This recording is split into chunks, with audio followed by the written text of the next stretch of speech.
A grabar la clase.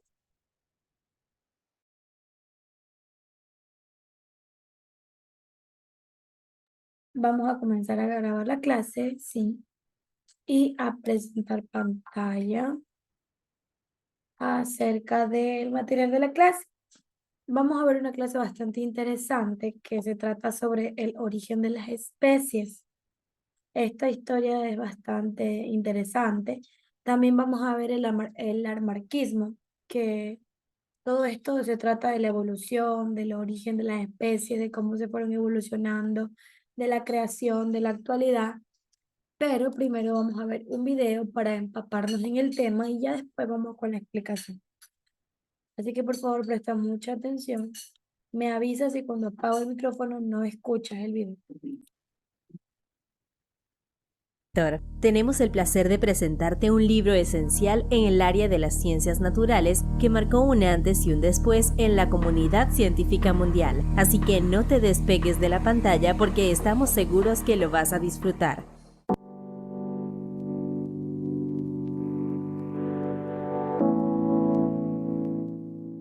El origen de las especies es una obra escrita por Charles Darwin y publicada en 1859. En este libro, Darwin presenta la teoría de la evolución por selección natural, que propone que las especies cambian a lo largo del tiempo a través de la acumulación gradual de pequeñas variaciones heredables. Estos cambios están impulsados por la competencia por recursos y la adaptación al entorno. Darwin argumenta que la variabilidad dentro de una población es esencial para que ocurra la evolución y que los individuos con características más ventajosas tienen una mayor probabilidad de sobrevivir y reproducirse, transmitiendo esas características a su descendencia. A lo largo del tiempo, esto conduce a la diversificación y ramificación de las especies. El libro aborda también la idea de que todas las formas de vida están relacionadas por un ancestro común, lo que implica que todas comparten un linaje evolutivo. Esto desafiaba las ideas predominantes de la época sobre la creación divina y la inmutabilidad de las especies. Veamos a continuación algunos puntos claves de la obra. No te despegues ni un segundo, que esto está por comenzar. La variación. En cuanto a la variación bajo domesticación, Darwin destaca cómo la selección artificial por parte del hombre ha llevado a la creación de diversas especies y variedades, actuando tanto directa como indirectamente en el organismo y sistema reproductivo. Se señala que la variabilidad no es necesariamente inherente en todas las situaciones y su persistencia depende de la influencia de la herencia y la reversión. Además, se plantea que el uso o desuso de órganos puede influir en la variabilidad, complicando el resultado final de manera infinita. También se menciona que el cruzamiento ha desempeñado un papel importante. Una vez que se han formado diferentes especies en un área, el cruzamiento casual, junto con la selección, ha contribuido a la formación de nuevas subespecies. Por su parte, respecto a la variación bajo estado natural, el autor concluye que distinguir entre variedades y especies es complicado. No se puede determinar cuánta diferencia se requiere para categorizar dos formas como especies. En géneros con un número alto de especies en un país, estas tienen más variedades que el promedio. Las especies muy similares ocupan áreas restringidas y las especies de géneros grandes se asemejan mucho a las variedades. Esto sugiere que las especies podrían haber evolucionado a partir de variedades en lugar de ser creaciones independientes. La lucha por la existencia. Darwin explica que en la naturaleza los recursos son limitados y las poblaciones de organismos tienden a crecer de manera exponencial si no hay limitaciones impuestas por el entorno. Esto significa que, en general, hay más individuos nacidos de los que el ambiente puede sostener a largo plazo. Esta superpoblación lleva a una competencia feroz entre los individuos por los recursos necesarios para sobrevivir y reproducirse, como alimento, espacio y pareja. En este contexto, las variaciones genéticas que proporcionan una ventaja en la lucha por la existencia tienen más probabilidades de ser transmitidas a las generaciones futuras a través de la reproducción. Sabemos que el resumen está en su punto más interesante, enseguida te contamos más, pero antes te recordamos suscribirte al canal si aún no lo has hecho y activar las notificaciones para que no te pierdas futuros contenidos que estamos seguros serán útiles para ti. Dicho esto, continuemos. La selección natural. El texto argumenta que dado el hecho innegable de que los organismos muestran diferencias individuales en diversas partes de su estructura en condiciones de vida variables y que hay una lucha intensa por la supervivencia en ciertos momentos y lugares, es casi inevitable que se produzcan variaciones beneficiosas para la prosperidad de cada ser. Estas variaciones útiles aumentarían las posibilidades de supervivencia y a través de la herencia serían transmitidas a la descendencia. Este principio de supervivencia de los más aptos se denomina selección natural. Conduce al perfeccionamiento de los seres en relación con sus condiciones de vida, lo que en muchos casos se considera progreso en la organización. Sin embargo, las formas de vida más simples pueden persistir si están bien adaptadas a su entorno básico. Objeciones de la teoría. En la sexta edición de su libro del año 1872, Darwin incluye un capítulo completo para analizar las objeciones del zoólogo Saint George Jackson Mivart, específicamente sobre el papel de la selección natural en la evolución. Mivart plantea que la selección natural no podía explicar los estados iniciales de las estructuras útiles, como por ejemplo las alas que en un principio no servían para volar. De igual forma, ocurría esto con los ojos y otras estructuras. Para Darwin, esto podía explicarse simplemente con la teoría de que las protoalas, por ejemplo, en un principio tuvieron una función termorreguladora en aves e insectos. Posteriormente, al tener un mayor tamaño, pudieron tener la función de volar. Por supuesto, Darwin se extiende frente a estas objeciones a través de todo el capítulo y el tiempo demostró que él estaba más cerca de la verdad que Mivart. En la obra también se tocan temas importantes como el instinto, la hibridación, la imperfección de los registros geológicos, la sucesión geológica de los seres orgánicos, la distribución geográfica y las afinidades mutuas de los seres orgánicos. Sin duda, el origen de las especies tuvo un profundo impacto en la comprensión de la biología y la naturaleza y sigue siendo una obra fundamental en el campo de la biología evolutiva. Su publicación marcó un hito en la historia de la ciencia y desencadenó debates científicos, filosóficos y religiosos que persisten hasta el día de hoy.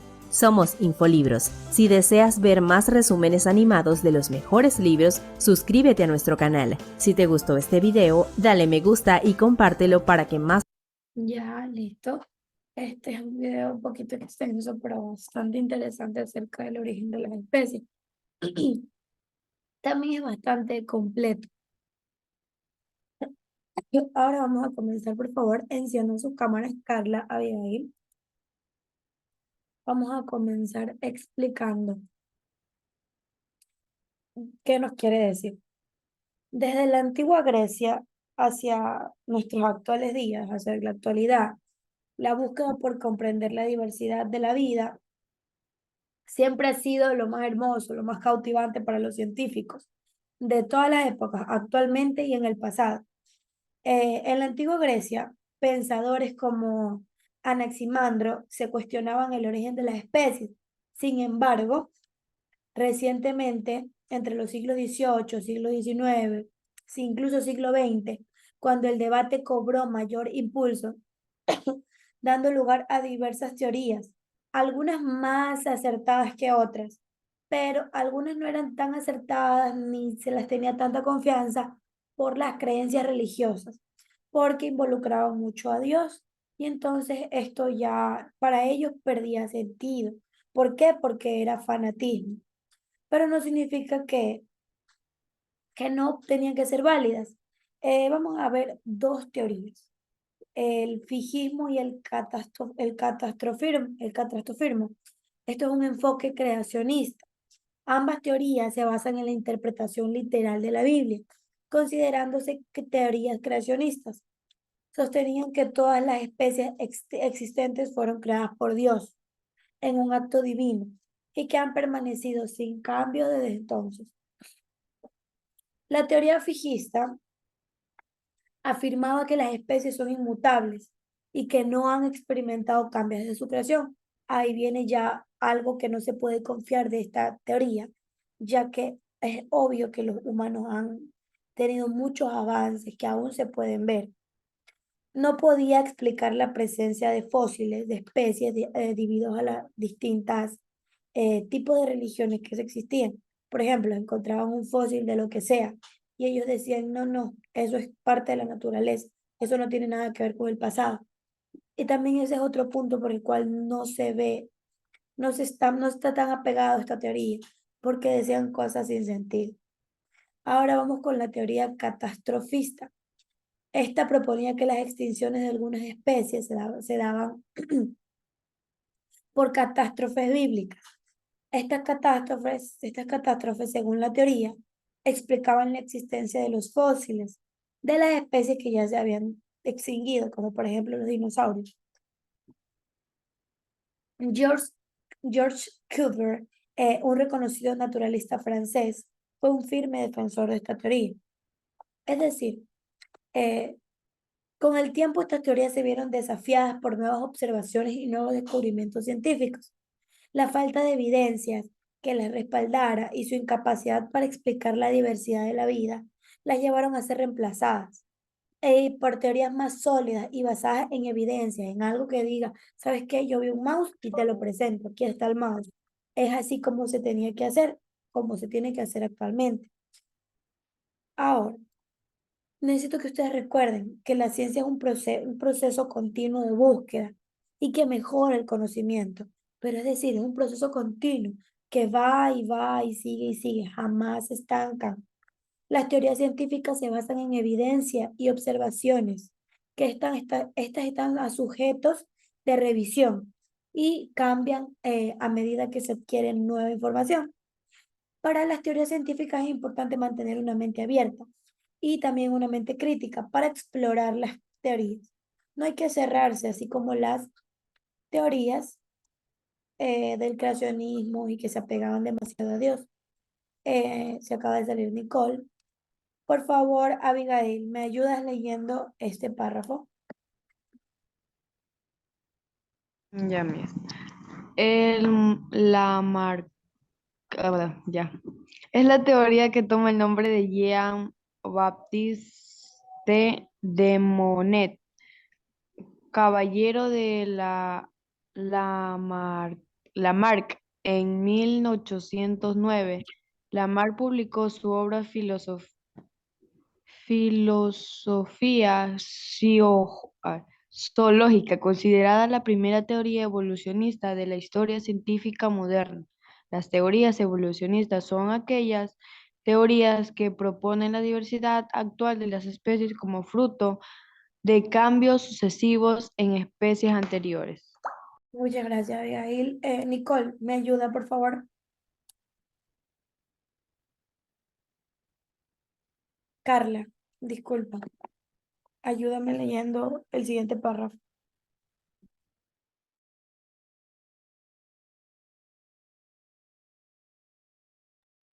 Carla, por favor, ayúdame leyendo el siguiente párrafo.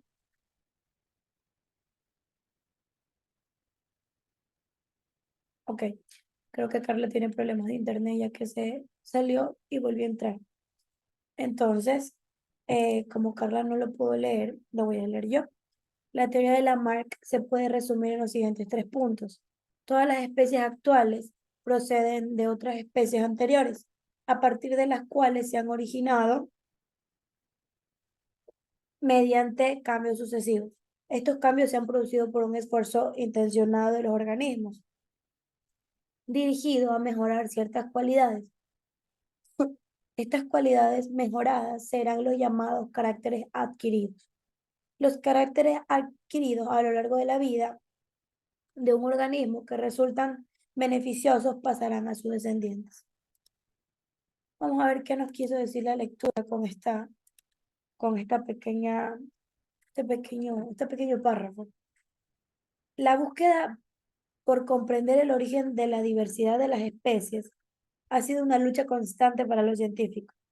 Entre los pioneros, es decir, los que más han buscado, los que más han indagado, se encuentra Jean-Baptiste Lamarck, quien en 1809 propuso una de las primeras teorías evolucionistas más completas, la teoría de la herencia de los caracteres adquiridos. Lamarck imaginaba un mundo donde las especies no estén estáticas, sino que transformaban, es decir, iban evolucionando a través del tiempo. Esto era un continuo proceso de adaptación. Según su teoría, los organismos se esforzaban para mejorar sus cualidades, para sobrevivir en en el entorno actual. Y estos esfuerzos, tras generación y generación y generación, conducían a cambios de características físicas. Un ejemplo clásico es la teoría del caso de las jirafas y su cuello largo.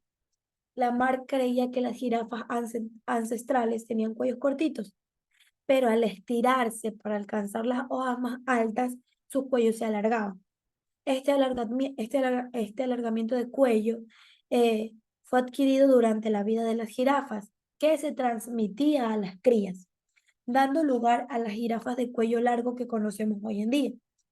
Si bien la teoría de Lamarck fue relacionada con su época, con el mismo tiempo fue abandonada, debido a la falta de evidencia científica que la respaldara. Es decir, nunca encontraron que de verdad las jirafas antes tenían el cuello corto y pues según su evolución fueron alargándose. Este legado de Lamarck sigue presente, ya que sentó las bases para el desarrollo de las teorías evolucionistas, como la selección natural de Charles Darwin, que fue el que vimos en el video. La historia de Lamarck nos recuerda que la ciencia es un proceso dinámico y continuo, como yo les estaba diciendo, donde las ideas se ponen a prueba, se refinan, se renuevan constantemente. Esto es una búsqueda por comprender los misterios de la vida.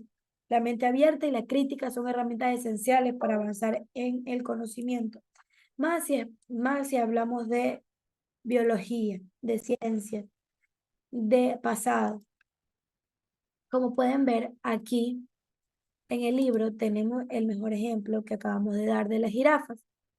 Los antecesores de las jirafas actuales serían unos animales de cuello corto, parecidos a los okapis actuales. Cuando escasea el alimento, los individuos se esfuerzan para llegar a las capas de follaje más altas. De esta manera se alarga su cuello.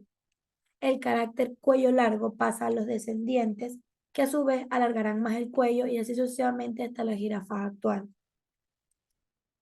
Este es el ejemplo que dio Lamarck. Este hombre fue Jean Lamarck, para que cuando en el examen salga Lamarck, no se, no se sorprendan y digan quién es ese señor. Les voy a enseñar otras imágenes de él, de Jean Lamarck. Listo. Eso ha sido todo por la clase del día de hoy, chicas. Una clase súper sencilla, súper interesante, súper corta, pero muy completa. No se olviden de hacer sus tareas. Tenemos 2 tareas hasta las 10 de la noche. Las únicas tareas que están hasta el día viernes son las tareas que, que fueron puestas cuando la plataforma estaba fallando. Entonces, eso es todo. Cuídense mucho. No se olviden de hacer sus tareas.